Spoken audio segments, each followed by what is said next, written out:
I welcome you to yet another class of Essential of English. I really hope you have liked the lesson that we have learned on the subject and predicate. And in today's class, we will learn about the phrase and the clause.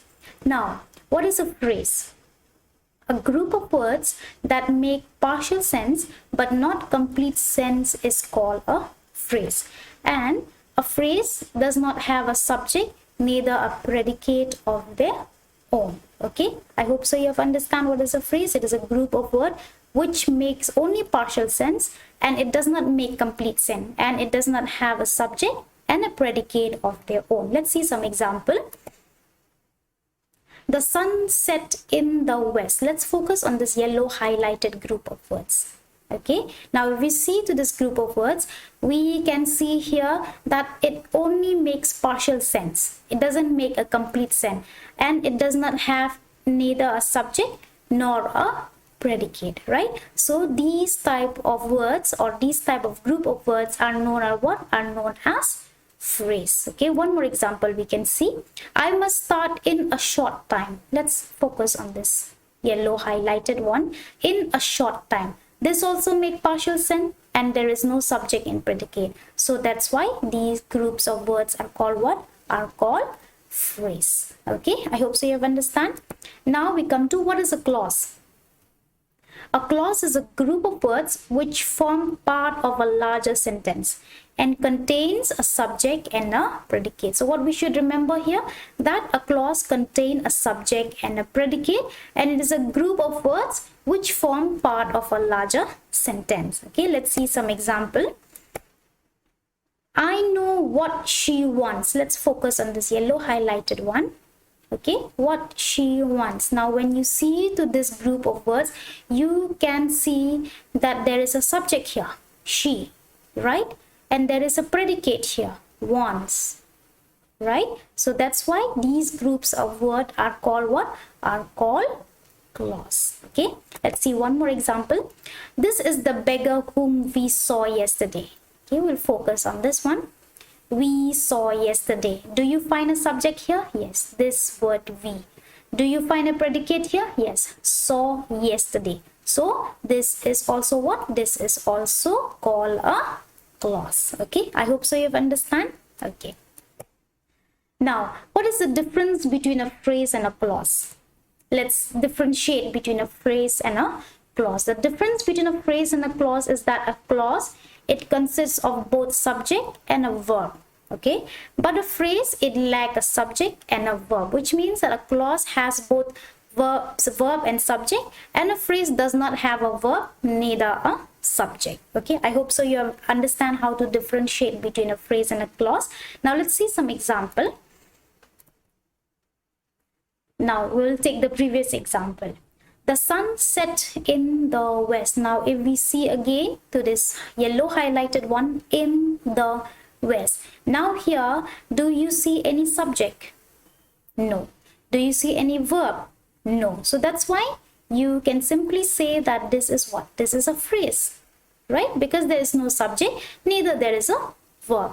If we see another example, this is the beggar whom we saw yesterday. Now here, if we see to this group of words, we saw that there is a word we, which is what? Which is a subject here, right? We can also see a verb here. This saw is a verb here. So we can say that this is a clause. Now, what is a verb? A verb is an action. Okay, action that is done is known as a verb. Okay, I hope so you understand that. Okay, now let's do some exercises so that we can understand much more better about phrase and clause. Okay, now number one, she arrived to work in time in spite of leaving home so late. So let us focus on this underlined part. Okay, and let us say whether this is a phrase or this is a clause. Okay, I hope so you understand what we need to do. She arrived to work in time. Now when you see to this group of words, you can understand that there is a subject here. That is she. Yes or no? Yes. There is also a verb here, arrive. Yes or no? Yes. Okay, so then what you will say to this? You can say that this is what? This is a clause, right? I hope so you understand. Let's move to number 2. Mark has lived outside of his country for 14 years. Let's see only for this underlined part. For 14 years. Do you see a subject? No. Do you see a verb? No. So this is what? This is a phrase. I hope so you understand how you can differentiate between a clause and a phrase. Okay, let's move to number 3. In the morning, it's best to get up early. It's best to get up early. Now here, let's see. This group of word is what? A phrase or a clause? If we see here, we can see that there is a subject it's. Yes or no? There is a subject it. We can also find a verb in here. Get up.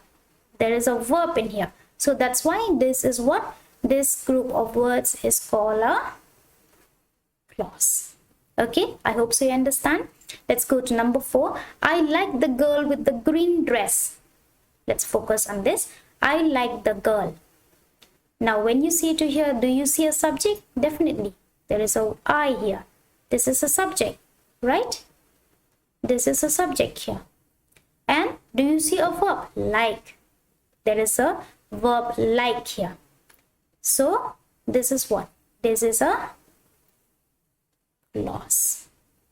You understand? Okay. If you don't see a verb, you can also see a predicate in here. Like I like the girl. I is a subject. Like the girl is a predicate. Right? In here also. It's best to get up early. It's is a subject. Best to get up early will be what? Will be the predicate. Okay, that is how you can differentiate. Okay, number 5. He has a chain of gold. So let's focus on this one. Of gold. Now this doesn't have a subject, neither it has a predicate. So simply this is what? This is a phrase. Okay, okay, let's move to number 6. Sarita was sitting in a corner. In a corner. Do you see a subject here? No, neither a predicate also. So that's why this is what? This is a phrase. Okay, I hope so you understand. Number 7. He is singing in a melodious voice. Now he is singing. If you see here, he is singing. So do you find a subject here? Definitely. This he is a subject here. Do you find a verb here? Yes, this is singing is a verb here, right? This is a subject here. This is a verb here. And if you say, do you find a predicate? Definitely. Is singing here is a what? Is a predicate, right? So this group of word is known as a clause. Now we'll come to number 8. Raju reached the station. Raju reached the station. Now do you find a subject? Yes, Raju. Right? Do you find a verb? Yes, reach. Right? This is a verb here. Do you find a predicate? Yes, reach the station will become the predicate here. Right? So this is what? This is a clause. Okay? Number 9. She worked for 3 hours. Now if you see to this group of words, you don't see either subject, either predicate, either verb. So directly this is what? This is a phrase. Okay, I hope so you understand. Let's come to the last one, number 10. The cat is sleeping on the table. Now if you see here also this group of words, do you find a subject? No. Do you find a predicate? No. There is no verb in here, right? So that's why this is what? This is a phrase. Okay, I hope so you have understand the whole lesson about the phrase and the clause. So with this we come to the end, and I hope so you have understand today's lesson properly. I once again request you to please like, share and subscribe to our channel. Thank you very much.